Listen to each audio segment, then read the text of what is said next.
नमस्कार दोस्तों, खोट्ठा क्लास में आप सभी का बहुत बहुत स्वागत है। जेएसएससी के नए सिलेबस में हमें लोकगीत पढ़ना है। लोकगीत पढ़ने के पहले हमें लोकगीत के बारे में जानना पड़ेगा। लोकगीत होता क्या है, ये कितने प्रकार के होते हैं, हमें जो पढ़ने हैं वो कौन कौन से पढ़ने हैं, ये सारी बातें आज हम लोग इस वीडियो में करेंगे। अगर आवाज़ का थोड़ा इशू होता है तो उसको इग्नोर कीजिएगा, क्योंकि हवा काफ़ी चल रही है। मे भी हवा का साउंड जो है माइक में रिकॉर्ड हो रहा होगा, तो वो भी आपको सुनाई पड़ सकता है, उसे इग्नोर कीजिएगा। लोक साहित्य के लिए, लोकगीतों के लिए शिवनाथ परमाने जी का लिखा हुआ ये किताब काफ़ी फेमस है। लोक साहित्य का वर्गीकरण, खोट्ठा लोक साहित्य का वर्गीकरण। लोक साहित्य वस्तुतः लोकमानस की ही अभिव्यक्ति है, अतः इसे जनजीवन का दर्पण भी कहा जाता है। जनजीवन का दर्पण मतलब आम लोग, आम जन जो है ना, उनके जीवन चरित्र में क्या दिखता है वो इस पे दिखाया जाता है, क्योंकि यह जनमानस को प्रतिबिंबित करता है। जनमानस को, जो आखिरी व्यक्ति है, उसको प्रतिबिंबित करता है।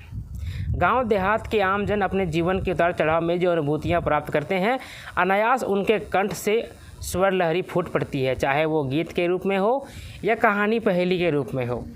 उसे हम लोक साहित्य के अंतर्गत अध्ययन करते हैं। अपने जीवन के उतार चढ़ाव में कोई इसमें अलग चीज़ नहीं है। जो अनुभव है, जीवन का जो अनुभव आता है, उसी को ये लोग जो हैं अपने गीतों के माध्यम से, अपनी कथाओं के माध्यम से, पहेली के माध्यम से, बूझों के माध्यम से एक जगह इंगित कर देते हैं। यही जो है हमारा लोक साहित्य का रूप ले लेता है। समस्त खोरठांचल में प्राप्त लोक साहित्य को हम निम्नलिखित वर्गों में रख सकते हैं: लोकगीत, लोक कथा, प्रकीर्ण साहित्य, लोक गाथा, लोकनाट्य। ये 5 प्रकार के लोक साहित्य हमें देखने को मिलते हैं, लेकिन ये पांचों नहीं पढ़ना है हमें बेसिकली लोकगीत और लोक कथा पढ़ना है। लोक कथा का जो सिलेबस है वो हमने पूरा कर दिया है। लोकगीत का जो सिलेबस है वो हम लोग आज पूरा करने की कोशिश करते हैं।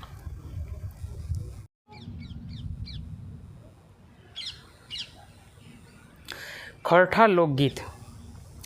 आदि मानव जब अपने सुख दुख से आंदोलित हुआ होगा, तभी उनके कंठ से लोकगीतों की धारा प्रस्फुटित हुई होगी। जो इनका निर्माण किए हैं, लोकगीत क्या होते हैं, जिनका निर्माता का, लेखक का, जो इसको शुरू करते हैं, उनका आता पता नहीं रहता है, वो लोकगीत होते हैं। तो जो लोग इसको लिखे हैं वो अपने जीवन के उतार चढ़ाव से, सुख दुख से ओतप्रोत होके उसकी कहानी को गीत के माध्यम से बना देते हैं। लोकगीतों के उद्गम से संबंधित डॉक्टर देवेंद्र सत्यार्थी के विचार माननीय हैं। कहाँ से आते हैं इतने गीत, स्मरण विस्मरण की आँख मिचौनी से, कुछ अट्टहास से, कुछ उदास हृदय से, कहाँ से आते हैं इतने गीत। वास्तव में मानस स्वयं आश्चर्यचकित है। ये असंख्य गीत असंख्य कंठों से, असंख्य धाराओं से में प्रभावित हो रहे हैं। मतलब इनका कहाँ से आए, इनका सोर्स का कोई पता नहीं है, लेकिन हैं, ये गीत हैं। आपको हर जगह गीत ये देखने सुनने को मिल जाते हैं। ये गीत कहाँ से आते हैं ये क्लियर नहीं है, पता नहीं है। इसकी व्यापक परिधि की चर्चा करते हुए डॉक्टर श्याम परमार लिखते हैं, स्त्री पुरुष ने थक कर इसके माधुर्य में अपनी थकान मिटाई है। इसकी ध्वनि में बालक सोए हैं, जवानों में प्रेम की मस्ती आई है, बूढ़ों ने मन बहलाए हैं, बैरागियों ने उपदेशों का पान कराया है।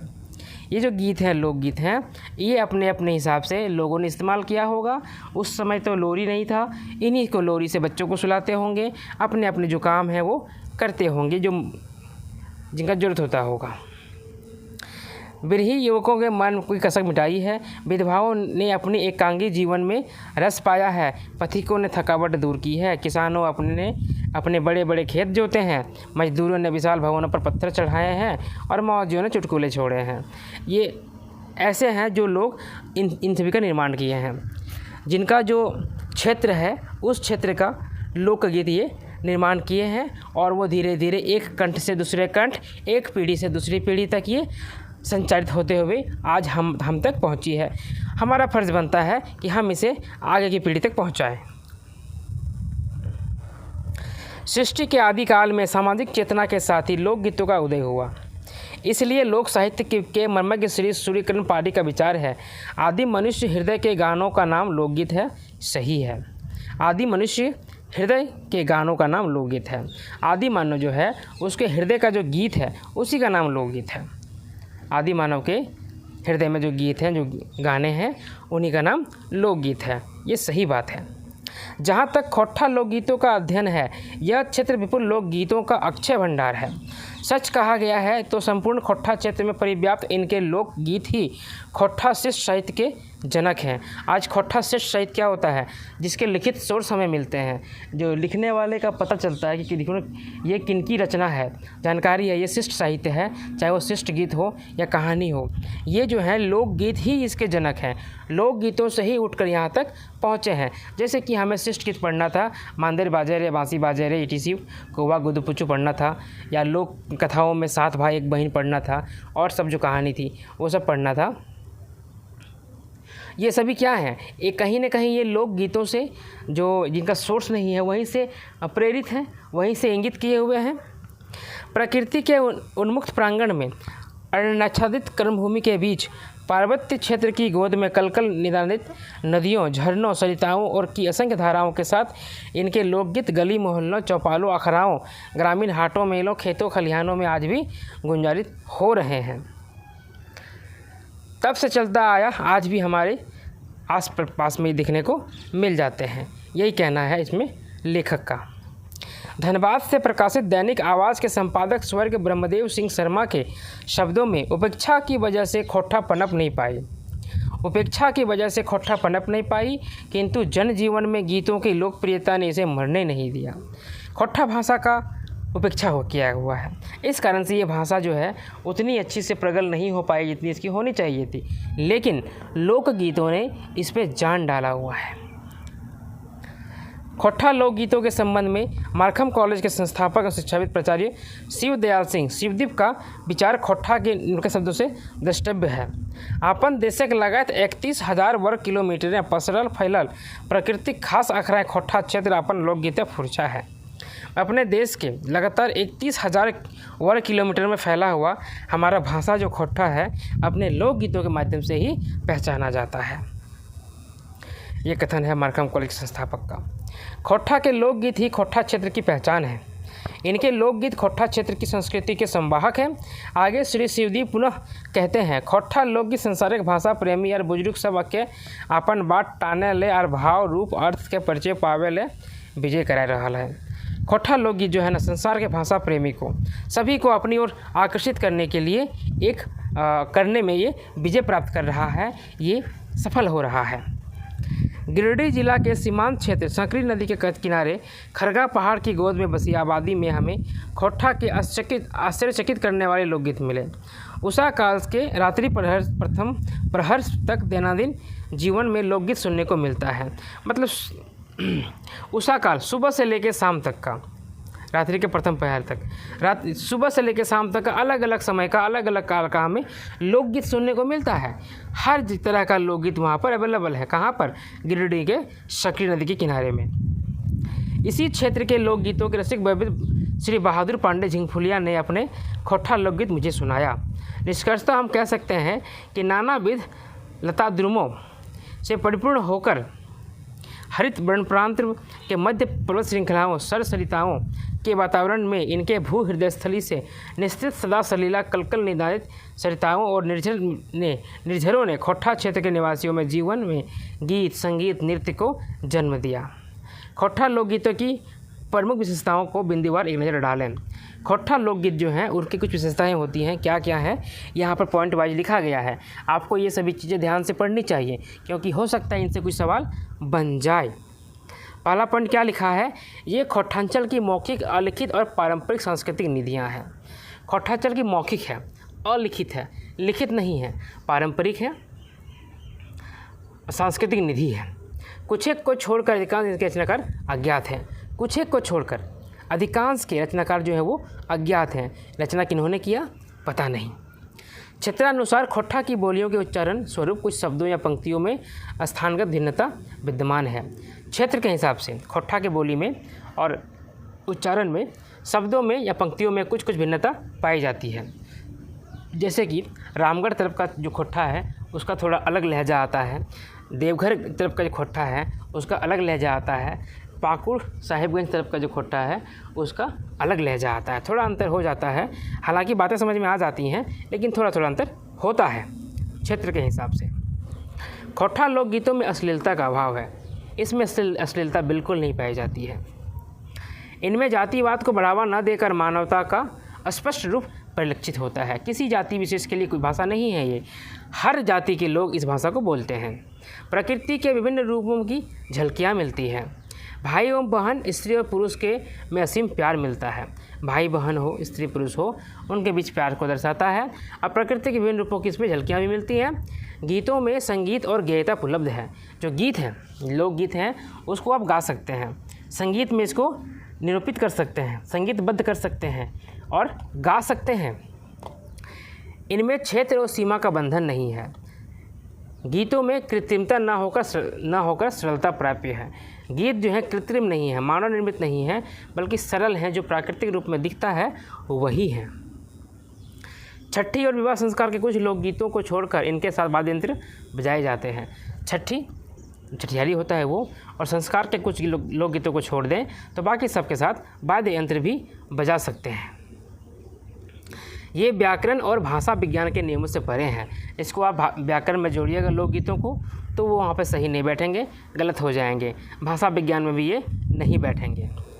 आगे देखिए, खोट्टा के लोकगीत इनके पर्व त्योहारों में समाहित हैं।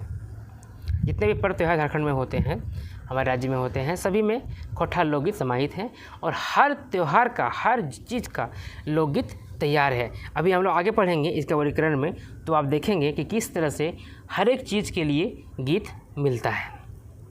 खोट्टा के लोकगीतों में श्रम की महत्ता विशिष्ट है। खोट्टा के लोकगीतों के करुण रस में भी आनंद समाहित है। ये तो कुछ खोट्टा के बात हो गए, खोट्टा लोकगीत कुछ बात हो गए। 15 पॉइंट है, आपको इनमें से इनको ध्यान रखना होगा। अब हम आगे बढ़ते हैं खोट्टा लोकगीतों की गहराई में। खोट्टा लोकगीतों का वर्गीकरण कितने भागों में बांटा गया है इसको। खोट्टा लोकगीतों को हम निम्नलिखित वर्गों में विभक्त कर सकते हैं। पहला, संस्कार संबंधी। दूसरा, ऋतु मौसम संबंधी। तीसरा, प्रकृति संबंधी। चौथा, पर्व त्यौहार संबंधी। पाँचवा, श्रम संबंधी। छठा, सहियारी यानी मित्रता संबंधी। और छठा, विविध अलग से। ठीक है, तो हमें इसे पढ़ने हैं, जो पढ़ने हैं उन्हीं के बारे में पढ़ेंगे। पहला क्या है, संस्कार संबंधी। हम लोग देखते हैं यहाँ क्या लिखा हुआ है। हमारे भारत देश में विभिन्न क्षेत्रों और प्रांतों में मानव जीवन से संबंधित विभिन्न संस्कारों की मान्यताएं हैं। यही संस्कार इनकी पहचान है। वस्तुतः लोक संसार से जनित मानव ही आगे चलकर सुसंस्कृत होता है। फलस्वरूप संस्कार की विशेष महत्ता है। हमारे खोट्टा क्षेत्र में प्रमुख रूप से 3 संस्कार हैं। हमारे खोट्टा क्षेत्र में मुख्य रूप से 3 संस्कार हैं। क्या क्या? एक छठी जन्म का, दूसरा विवाह का और तीसरा श्राद्ध का। इसमें श्राद्ध संस्कार को छोड़कर शेष छठी और विवाह संस्कार संबंधी लोकगीत असंख्य हैं। छठी और विवाह का जो गीत है ये असंख्य है, इनकी कोई कल्पना नहीं है, कोई गिनती नहीं है। पढ़ना हमें एक है, क्या पढ़ना है क्लियर नहीं है, लेकिन ये असंख्य है। यहाँ क्या लिखा है वो पढ़ते हैं हम लोग। संस्कार संबंधी जो लोकगीत हैं वो क्या क्या हैं, कैसे कैसे हैं, वो हम लोग इसमें पढ़ने की कोशिश करते हैं। छठी का अर्थ शिशु के जन्म का 6वां दिन, जिसे नारता भी कहा जाता है। इस दिन कुशनाइन जो दाई होती है द्वारा जच्चा बच्चा को अच्छी तरह से तेल हल्दी से नहलाया जाता है और माँ और पिता को क्रमशः हल्दी से रंगी साड़ी और धोती पहनाया जाता है। छौर कर्म आसपास के लोग करते हैं और हल्दी तेल लेकर स्नान करते हैं। आसपास के जो लोग हैं, अपने परिवार के भी लोग होते हैं, वो लोग भी 6 दिन तक इसका पालन करते हैं। और उस दिन जिस दिन छठियारी होता है अपना शुद्ध, वो फिर से वो नहा के अच्छे से शुद्ध होते हैं। ठीक है, कहा जाता है जिसके घर में छठियारी होती है ना, वहाँ पे शाम को दिया नहीं जलता है, सुबह घर में पूजा नहीं होता है, सारी चीज़ें बंद हो जाती है। छठियारी का दिन पार होता है तब जाके फिर सभी चीज़ें शुरू होती हैं।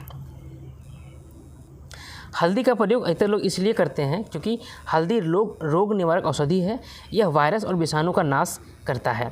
गांव की औरतें नवजात शिशु को देखने आती हैं, साफ सुथरे आंगन में एकत्रित होकर बैठकर मंगल कामना हेतु मंगल गान करती है। उल्लास के वातावरण में लोकगीत के सुमधुर ध्वनियों से गाँव मग्न हो जाता है।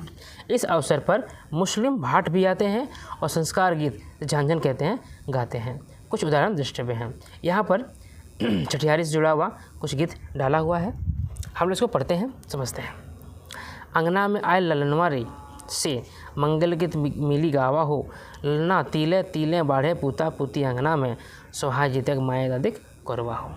मतलब कहता है आंगन में ललनवा आया, बच्चा आया, मंगल गीत गाइए, इसके लिए खुशियाँ मनाइए। ललना जो है तिल तिल मतलब थोड़ा थोड़ा करके बढ़ता जाएगा और ये घर आंगन जो है पूरा भर जाएगा। साथ ही माँ और दादी का गोदी कोरा ठीक है, गोदी ये जो है शोभा देगा, भरेगा, गोदी में रहेगा तो वो खिलेगा, उसके गोदी का ये फूल है। उपयुक्त गीत की पंक्तियों को नवजात बच्चा या बच्ची के अनुसार औरतें गाती हैं। साथ ही नवजात के किस्सेदारों को लेकर शब्दों की बारी बारी पुनरावृत्ति की जाती है। यानी कि यहाँ पर माँ और दादी लिखा है, यहाँ कुछ और भी हो सकता है, बाप भी हो सकता है, दादा भी हो सकता है, दादी भी, चाचा भी हो सकता है, चाची भी हो सकती है, बुआ भी हो सकती है। हिसाब से जो रिश्ता लगता है उसके हिसाब से यहाँ पर बार बार से इसी को रिपीट करके गीत को लंबा कर देता है। ठीक है, एक बार माँ को लेके गाएगी, फिर दादी को लेके गाएगी, फिर बाप को लेके गाएगी, फिर दादा को लेके गाएगी, इस तरह से ये लंबा होता है। एक और गीत लिखा हुआ है, बनवा फूलल धवैया फुलवा, बनवा इंजोर भेले हो, मैया के कुखिया से बेटिया या बेटवा जन्मल, अंगना इंजोर भेले है। कि जंगल में जो फूल खिला है उससे जंगल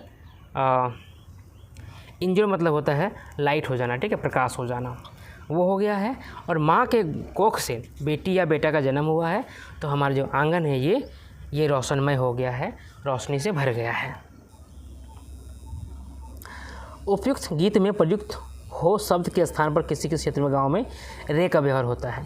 मतलब यहाँ पे जो हो लिख बोला है ना, हो, यहाँ पे रे का भी इस्तेमाल होता है। जैसे कि बनवा फूलल धवैया फूल, बनवा इंजोर भेले रे, मैया के कोखिया से बेटिया बेटवा जन्मल, अंगना इंजोर भेले रे।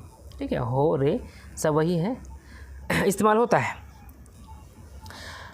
नवो जन्म सुनी बड़ी खुश मरद जनी, कते कते फूलल बरी से, मंगना सब अइला कते कते की पहिला, राजा घर खुशी विकसे।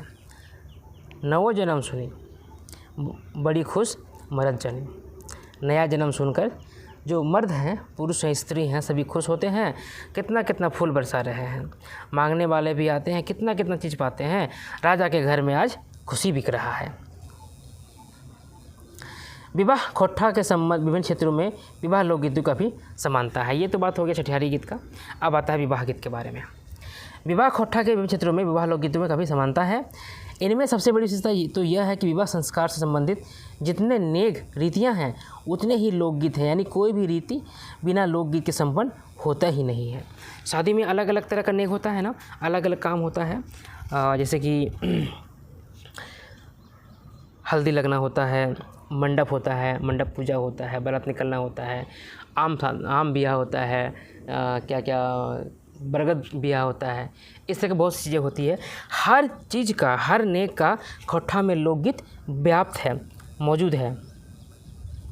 इनकी रीतियों का संचालन ब्राह्मण की जगह इनके लोकगीत ही करते हैं। इनके जो रीति है ना, उसको पूरा करने के लिए ब्राह्मण नहीं चाहिए, पुजारी नहीं चाहिए, इनके लोकगीत काफ़ी हैं। इन लोकगीतों को इस तरह से सजाया जाता है, सजाया गया है कि वो आराम से सारी प्रक्रिया को दर्शा देते हैं। अतः कदम कदम पर लोकगीतों की बहार विवाह में देखने को मिलता है।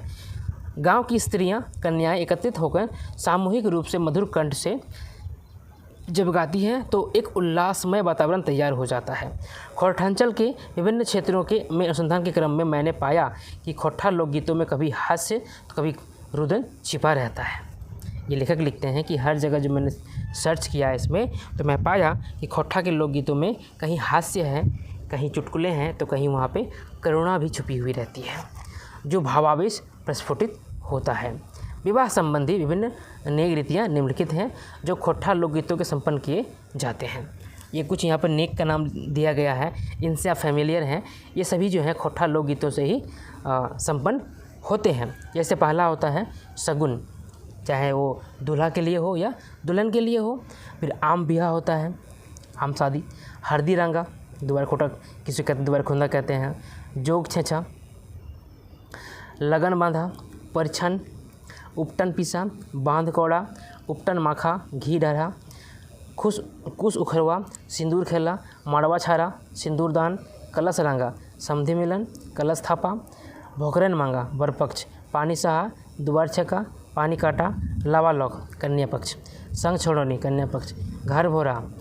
ये सारी चीज़ें ऐसी है ना जिसको आप जानते हैं, आप शादी में गए हैं, आप इन सभी चीज़ों को देखते हैं, चाहे वो शहर में शादी क्यों ना हो, ये सारी चीज़ें होती ही होती हैं। विदाई, खीर खियानी, चौठारी, शिकार खेला, चुमान, माड़वा पूजा, अमिलोपिया, अठमंगला, सिने फेरा, चौकपुरा। ठीक है, ये सभी चीज़ें से आप फैमिलियर हैं, बताने की ज़रूरत नहीं है। फिर भी अगर आपको लगता है कोई चीज़ नया आपके लिए है तो पूछिएगा, कमेंट में बता दूंगा मैं। वर पक्ष के लोकगीतों को में हास परिहास, व्यंग, उल्लास और उमंग पाया जाता है।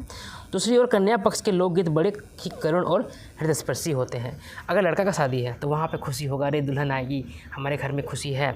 लेकिन वहीं अगर जो लड़की का घर है, वहाँ के जो लोकगीत हैं, वहाँ पे करुणा बहती है, क्योंकि अब बेटी विदा होकर जाने वाली है ना, ये घर इसका छूट जाएगा। उसी हिसाब से उसका गीत बने हैं, लोकगीत गाए और सुनाए जाते हैं। यद्यपि करुण गीतों में आंतरिक उल्लास हिलोरे लेता रहता है। ठीक है, इसमें करुणा होती है, लेकिन उसमें शादी का जो लगन है, खुशी है, वो उसमें समाहित रहती है। ठीक है, कन्या पक्ष की स्त्रियां जब गाती हैं तो आनंदाश्रु आँखों से स्वाभाविक रूप से छलक उठते हैं।